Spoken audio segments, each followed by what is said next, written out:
Hi friends, welcome to my channel. ಇವತ್ತು ನಾವು ನೋಡ್ತಿರೋದು ಗಿಲ್ಲಿರ್ವೋ del ಟೋರೋ ನಿರ್ಮಾಣದ 2013ರ ಅತ್ಯಂತ ಜನಪ್ರಿಯ ಹಾರರ್ ಸಿನಿಮಾ ಮಾಮಾ ಕತೆ. ಈ ಸಿನಿಮಾದಲ್ಲಿ ದೆವ್ವಕ್ಕಿಂತ ಹೆಚ್ಚಾಗಿ ಪ್ರೀತಿ ಮತ್ತು ಮಾತೃ ವಾತ್ಸಲ್ಯದ ಕರಾಳ ರೂಪವನ್ನ ತೋರಿಸಿದ್ದಾರೆ. ತಮ್ಮ ಅಪ್ಪನ ಜೊತೆ ಕಾಡಿನಲ್ಲಿ ಕಣ್ಮರೆಯಾದ ಇಬ್ಬರು ಪುಟಾಣಿ ಹೆಣ್ಣು ಮಕ್ಕಳು 5 ವರ್ಷಗಳ ನಂತರ ಸಿಗುತ್ತಾರೆ. ಆದರೆ ಅವರು ಮಾತನಾಡೋ ಶಕ್ತಿ ಕಳೆದುಕೊಂಡಿರುತ್ತಾರೆ ಮತ್ತು ಪ್ರಾಣಿಗಳಂತೆ ವರ್ತಿಸುತ್ತಾರೆ. ಇಷ್ಟು ವರ್ಷ ಆ ಹೆಣ್ಣು ಮಕ್ಕಳು ಕಾಡಿನಲ್ಲಿ ಸಾಕಿ ರಕ್ಷಿಸಿದ್ದು ಮಾಮ ಎನ್ನುವ ಭಯಾನಕ ಶಕ್ತಿ. ಅಷ್ಟಕ್ಕೂ ಈ ಮಾಮ ಯಾರು? ಆ ಮಕ್ಕಳು ಸುರಕ್ಷಿತವಾಗಿರ್ತಾರಾ? ಬನ್ನಿ ಇವತ್ತಿನ ಕಥೆಯಲ್ಲಿ ನೋಡೋಣ. ಕತೆ ಆರಂಭ 2008ರಲ್ಲಿ. ಷೇರು ಮಾರುಕಟ್ಟೆಯಲ್ಲಿ ದೊಡ್ಡ ನಷ್ಟ ಅನುಭವಿಸಿದ ಜೆಫ್ರಿ ಡೆಸಾಗ್ರಾಗೆ ತನ್ನ ಹೆಂಡತಿಯನ್ನ ಕೊಂದು ತನ್ನ ಇಬ್ಬರು ಪುಟ್ಟ ಮಕ್ಕಳು ಜಾನಿಸ್ ಮತ್ತು ಲಿಲ್ಲಿ ಅವರನ್ನ ಕರೆದುಕೊಂಡು ಕಾರಿನಲ್ಲಿ ಓಡಿ ಹೋಗ್ತಾನೆ. ದಾರಿಯಲ್ಲಿ ಅಪಘಾತವಾಗಿ ಮೂವರು ಒಂದು ದಟ್ಟ ಹಿಮಭರಿತ ಕಾಡಿನೊಳಗೆ ಹೋಗ್ತಾರೆ.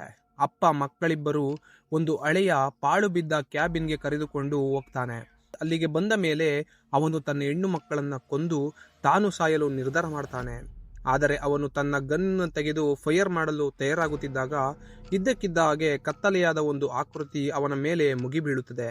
ಆ ಕರಾಳ ಶಕ್ತಿ ಜೆಫ್ರಿಯನ್ನ ಕೊಂದು ಹಾಕುತ್ತದೆ. ಮಕ್ಕಳಿಬ್ಬರು ಭಯದಿಂದ ಅಳುತ್ತಾ ಒಬ್ಬರನ್ನೊಬ್ಬರು ಗಟ್ಟಿಯಾಗಿ ಹಿಡಿದುಕೊಂಡಿರುತ್ತಾರೆ. ಕಾಡಿನಲ್ಲಿ ಕಣ್ಮರೆಯಾದ ಜೆಫ್ರಿ ಮತ್ತು ಮಕ್ಕಳನ್ನು ಹುಡುಕಲು ಜೆಫ್ರಿಯ ಸಹೋದರ ಲೂಕಾಸ್ ಮತ್ತು ಅವನ ಗರ್ಲ್ಫ್ರೆಂಡ್ ಅನ್ನಿ 5 ವರ್ಷಗಳಿಂದ ಪ್ರಯತ್ನಿಸುತ್ತಿರುತ್ತಾರೆ. ಲೂಕಾಸ್ಗೆ ಮಕ್ಕಳಿಗೆ ಕಾನೂನುಬದ್ಧ ಪೋಷಕರಾಗಿರುತ್ತಾರೆ. ಒಂದು ದಿನ ಕಾಡಿನಲ್ಲಿ ಬೇಟೆಗಾರರು ಆ ಹಳೆಯ ಕ್ಯಾಬಿನ್ ಅನ್ನ ಪತ್ತೆ ಮಾಡ್ತಾರೆ. ಅಲ್ಲಿಗೆ ಹೋದಾಗ ಭಯಾನಕ ದೃಶ್ಯ. ಕೋಣೆಯ ತುಂಬಾ ಹಾಳಾಗಿರುತ್ತದೆ. ಮಕ್ಕಳಿಬ್ಬರು ಮೂಲೆಯಲ್ಲಿ ಪ್ರಾಣಿಗಳಂತೆ ಬರಿ ಮೈಯಲ್ಲಿ ಕುಳಿತಿರುತ್ತಾರೆ. ಅವರಿಗೆ ಸರಿಯಾಗಿ ಮಾತು ಕೂಡ ಬರುವುದಿಲ್ಲ. 5 ವರ್ಷಗಳ ಕಾಲ ಅವರು ಕಾಡಿನಲ್ಲಿ ಹೇಗೆ ಬದುಕಿದರು? ಅವರನ್ನ ಕಾಪಾಡಿದ್ದು ಯಾರು ಅನ್ನೋದು ಎಲ್ಲರಿಗೂ ಪ್ರಶ್ನೆಯಾಗಿರುತ್ತದೆ. ಆ ಮಕ್ಕಳನ್ನ ವೈದ್ಯಕೀಯ ಚಿಕಿತ್ಸೆಗಾಗಿ ಒಂದು ಕೃತಕವಾದ ಮನೆಯಲ್ಲಿ ಇಡಲಾಗುತ್ತೆ. ಡಾಕ್ಟರ್ ಡ್ರೇಪಸ್ ಎನ್ನುವವರು ಅವರ ಮನಸ್ಸಿನ ಅಧ್ಯಯನ ಶುರು ಮಾಡ್ತಾರೆ. ಮಕ್ಕಳು ಮಾತನಾಡಲು ಪ್ರಯತ್ನಿಸಿದಾಗಲೆಲ್ಲ ಮಾಮ ಮಾಮ ಅಂತ ಕೂಗುತ್ತಾರೆ. ಜಾನಿಸ್ ಸ್ವಲ್ಪ ಬೇಗ ಅಸಹಜ ಸ್ಥಿತಿಗೆ ಬಂದರೂ ಲಿಲ್ಲಿ ಇನ್ನೂ ಪ್ರಾಣಿಗಳಂತೆ ನಡೆಯುತ್ತಾಳೆ, ಕೋಪದಿಂದ ವರ್ತಿಸುತ್ತಾಳೆ. ಡಾಕ್ಟರ್ ಅವರಿಗೆ ಆ ಮಕ್ಕಳನ್ನ ಲೂಕಾಸ್ ಮತ್ತು ಅನ್ನಿಯ ಹತ್ತಿರವೇ ಇರುವಂತೆ ಅನುಮತಿ ಕೊಡ್ತಾರೆ. ಅನ್ನಿ ರಾಕ್ ಬ್ಯಾಂಡ್ನಲ್ಲಿ ಇರುವ ಆರಾಮವಾಗಿ ಜೀವನ ನಡೆಸುತ್ತಿದ್ದ ಹುಡುಗಿ. ಇಬ್ಬರು ವಿಚಿತ್ರ ಮಕ್ಕಳ ಜವಾಬ್ದಾರಿ ತೆಗೆದುಕೊಳ್ಳುವುದು ಅವಳಿಗೆ ಕಷ್ಟ ಆಗುತ್ತದೆ. ಆದರೆ ಲೂಕಾಸ್ ಮಕ್ಕಳನ್ನ ಚೆನ್ನಾಗಿ ನೋಡಿಕೊಳ್ತಾನೆ. ಮಕ್ಕಳನ್ನ ಲೂಕಾಸ್ ಮತ್ತು ಅನ್ನಿಯ ಹೊಸ ಮನೆಗೆ ಶಿಫ್ಟ್ ಮಾಡಲಾಗುತ್ತದೆ. ಮಕ್ಕಳು ಮನೆಗೆ ಬಂದ ನಂತರ ಅಲ್ಲಿ ವಿಚಿತ್ರ ಘಟನೆಗಳು ಶುರುವಾಗುತ್ತವೆ. ಬಾಗಿಲುಗಳು ತಾನಾಗಿಯೇ ತೆರೆಯುವುದು, ಕತ್ತಲೆಯಲ್ಲಿ ಯಾರೋ ಓಡಾಡಿದಂತೆ ಶಬ್ದವಾಗುವುದು, ಮಕ್ಕಳ ಜೊತೆ ಯಾರೋ ಆಟ ಆಡಿದಂತೆ ನಗುವ ಶಬ್ದ. ಒಂದು ದಿನ ರಾತ್ರಿ ಲೂಕಾಸ್ಗೆ ಬೆಡ್ರೂಮ್ನಲ್ಲಿ ಯಾರೋ ತಳ್ಳಿದ ಹಾಗೆ ಆಗಿ ಆತ ಮೆಟ್ಟಿಲುಗಳಿಂದ ಕೆಳಗೆ ಬೀಳ್ತಾನೆ. ಆತ ಕೋಮಾದಲ್ಲಿ ಆಸ್ಪತ್ರೆ ಸೇರುತ್ತಾನೆ. ಈಗ ಆ ಮಕ್ಕಳ ಜವಾಬ್ದಾರಿ ಪೂರ್ತಿಯಾಗಿ ಅನ್ನಿ ಮೇಲೆ ಬೀಳುತ್ತದೆ. ಭಯದಿಂದ ಅನ್ನಿ ಆ ಮಕ್ಕಳು ಹೇಳುವ ಮಾಮ ಯಾರು ಅಂತ ತಿಳಿದುಕೊಳ್ಳಲು ಪ್ರಯತ್ನಿಸುತ್ತಾಳೆ. ಡಾಕ್ಟರ್ ಡ್ರೇಪಸ್ ಮಕ್ಕಳು ಬಿಡಿಸಿದ ರೇಖಾಚಿತ್ರವನ್ನ ತೋರಿಸ್ತಾರೆ. ಅದರಲ್ಲಿ ಉದ್ದ ಕೈ, ಉದ್ದ ಕೂದಲು, ವಿಚಿತ್ರ ನೋಟದ ಒಂದು ಆಕೃತಿ ಇರುತ್ತದೆ. ಮಕ್ಕಳು ಅದನ್ನೇ ಮಾಮ ಅಂತಾರೆ. ಡಾಕ್ಟರ್ನ ಸಂಶೋಧನೆಯ ಪ್ರಕಾರ ಮಾಮ ಎನ್ನುವುದು 1800ರ ದಶಕದಲ್ಲಿ ಬದುಕಿದ್ದ ಎಡಿತ್ ಬ್ರೆನ್ರಿಕ್ ಎನ್ನುವ ಮಹಿಳೆಯ ಆತ್ಮ. ಎಡಿತ್ ತನ್ನ ಮಗುವನ್ನು ಕಳೆದುಕೊಂಡ ನಂತರ ಮಾನಸಿಕವಾಗಿ ತೊಂದರೆಗೊಳಗಾಗಿರುತ್ತಾಳೆ. ಆಸ್ಪತ್ರೆಯಿಂದ ತಪ್ಪಿಸಿಕೊಂಡು ತನ್ನ ಮಗುವನ್ನು ಹುಡುಕುತ್ತಾ ಕಾಡಿನಲ್ಲಿ ಓಡುವಾಗ ಅವಳು ಜಾರಿ ಬಿದ್ದು ನದಿಯಲ್ಲಿ ತನ್ನ ಮಗುವಿನ ಜೊತೆ ಸತ್ತು ಹೋಗಿರುತ್ತಾಳೆ. ಆ ಕರುಳು ಬಳ್ಳಿ ಮತ್ತು ಮಾತೃತ್ವದ ಆಸೆ ಅವಳನ್ನ ಕ್ರೂರ ಆತ್ಮವಾಗಿ ಪರಿವರ್ತಿಸುತ್ತದೆ. ಆ ಆತ್ಮವೇ ಕಾಡಿನ ಕ್ಯಾಬಿನ್ನಲ್ಲಿ ಕಳೆದು ಹೋದ ಮಕ್ಕಳನ್ನ ತನ್ನ ಮಗು ಎಂದು ಭಾವಿಸಿ 5 ವರ್ಷಗಳ ಕಾಲ ರಕ್ಷಿಸುತ್ತದೆ. ಮಾಮ ಈಗ ಅನ್ನಿಯನ್ನು ಕಂಡರೆ ತೀವ್ರ ಕೋಪಗೊಂಡಿರುತ್ತಾಳೆ. ಏಕೆಂದರೆ ಆ ಮಕ್ಕಳು ಮಾಮಗೆ ಮಾತ್ರ ಸೇರಬೇಕು, ಬೇರೆಯವರಿಗೆ ಅಲ್ಲ. ಜಾನಿಸ್ ನಿಧಾನವಾಗಿ ಅನ್ವಿಯೊಂದಿಗೆ ಅಟ್ಯಾಚ್ ಆದರೂ ಲಿಲ್ಲಿ ಮಾತ್ರ ಇವತ್ತಿಗೂ ಮಾಮ ಅಂದ್ರೆ ತುಂಬಾ ಪ್ರೀತಿ ತೋರಿಸ್ತಾಳೆ. ಅವಳು ಕಿಟಕಿಯಿಂದ ಮಾಮ ಜೊತೆ ಮಾತನಾಡುತ್ತಾಳೆ. ಒಂದು ದಿನ ರಾತ್ರಿ ಮಾಮ ಅನ್ನಿಯ ಮೇಲೆ ಪ್ರಬಲವಾಗಿ ಅಟ್ಯಾಕ್ ಮಾಡ್ತಾಳೆ. ಗಾಬರಿಗೊಂಡ ಅನ್ನಿ ಮನೆಯಲ್ಲಿರುವ ಮಕ್ಕಳನ್ನೇ ನೋಡ್ತಿರ್ತಾಳೆ. ಅಷ್ಟರಲ್ಲಿ ಆಸ್ಪತ್ರೆಯಲ್ಲಿ ಕೋಮಾದಲ್ಲಿದ್ದ ಲೂಕಾಸ್ ಎಚ್ಚರಗೊಂಡು ಮನೆಗೆ ಬರ್ತಾನೆ. ಆದರೆ ಮಾಮ ತನ್ನ ಅಸ್ತಿತ್ವಕ್ಕೆ ಅಡ್ಡ ಬಂದ ಲೂಕಾಸ್ನನ್ನ ಮತ್ತೆ ಗಾಯಗೊಳಿಸಿ ಆ ಮನೆಯಿಂದ ಹೊರಕ್ಕೆ ದಬ್ಬುತ್ತಾಳೆ. ಮಾಮಗೆ ತನ್ನ ಮಕ್ಕಳು ಮರಳಿಬೇಕಾಗಿರುತ್ತದೆ.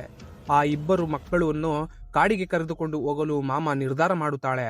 ಮಾಮ ತನ್ನ ನಿಜವಾದ ಕರಾಳ ರೂಪದಲ್ಲಿ ಮಕ್ಕಳನ್ನ ಹಿಡಿದುಕೊಂಡು ಹೋಗುತ್ತಾಳೆ. ಅನ್ನಿ, ಲೂಕಾಸ್ ಮತ್ತು ಡಾಕ್ಟರ್ ಮೂವರು ಮಾಮದ ಹಿಂದೆಯೇ ಓಡ್ತಾರೆ. ಮಾಮ ಮಕ್ಕಳನ್ನ ಮೊದಲು ಪತ್ತೆಯಾದ ಆ ಕ್ಯಾಬಿನ್ ಇಲ್ಲದ ಜಾಗ, ಅಂದರೆ ತನ್ನ ಮಗು ಸತ್ತ ನದಿಯ ಮೇಲಿರುವ ಮರದ ಕೊಂಬೆಯ ಬಳಿ ಕರೆದುಕೊಂಡು ಹೋಗ್ತಾಳೆ. ಮಾಮ ಮಕ್ಕಳನ್ನ ಕೊಂದಿದ್ದಕ್ಕೆ ಸೇಡು ತೀರಿಸಿಕೊಳ್ಳಲು ಅಲ್ಲಿಗೆ ಬರುವಂತೆ ತನ್ನ ಮಗುವಿನ ಆತ್ಮವನ್ನ ಕರೆದು ಅದೇ ನದಿಯಲ್ಲಿ ಮಕ್ಕಳೊಂದಿಗೆ ತಾನು ಜಿಗಿಯಲು ನಿರ್ಧರಿಸುತ್ತಾಳೆ. ಅಲ್ಲಿಗೆ ಅನ್ನಿ ತನ್ನ ಗನ್ನಲ್ಲಿ ಬೆಂಕಿ ಹಚ್ಚಿ ಮಕ್ಕಳನ್ನ ಉಳಿಸಿಕೊಳ್ಳಲು ಪ್ರಯತ್ನಿಸುತ್ತಾಳೆ.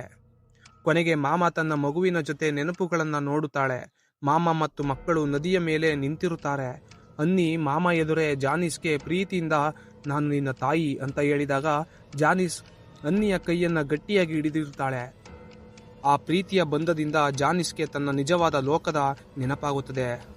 ಆದರೆ ಲಿಲ್ಲಿಗೆ ತನ್ನನ್ನು 5 ವರ್ಷಗಳ ಕಾಲ ರಕ್ಷಿಸಿದ ಮಾಮವೇ ನಿಜವಾದ ತಾಯಿಯಾಗಿರುತ್ತಾಳೆ. ಮಾಮ ಅನ್ನಿ ಮತ್ತು ಲೂಕಾಸ್ ಎಷ್ಟೇ ಬೇಡಿಕೊಂಡರೂ ಲಿಲ್ಲಿ ಮಾಮನನ್ನ ಬಿಡುವುದಿಲ್ಲ.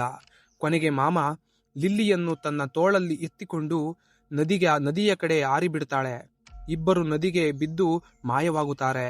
ಲಿಲ್ಲಿ ತನ್ನನ್ನು ಪ್ರೀತಿಸಿದ ಮಾಮ ಜೊತೆ ಶಾಶ್ವತವಾಗಿ ಸೇರಿಬಿಡುತ್ತಾಳೆ.